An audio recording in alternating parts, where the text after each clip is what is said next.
দেখো আজকে আমি বানাচ্ছি চিকেন পকোড়া।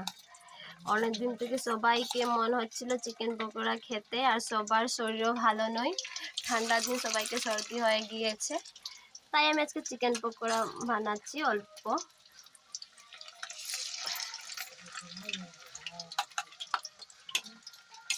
আর সবাইকে পছন্দ এইসব। ভাত খাবে না, আমার ছেলে তো ভাত খাবে না, এগুলাই খাবে।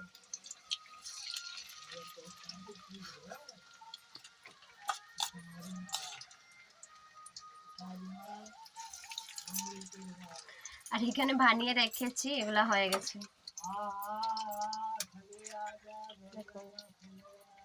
এটা সস দিয়ে বানাবো পরে, আর যার যেমন মন খাবে।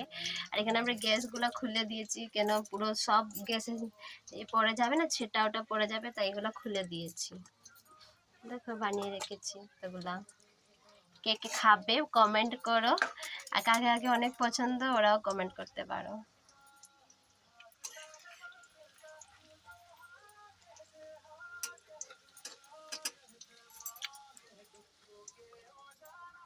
আর অল্প আছে, বেশি নেই তোগুলা।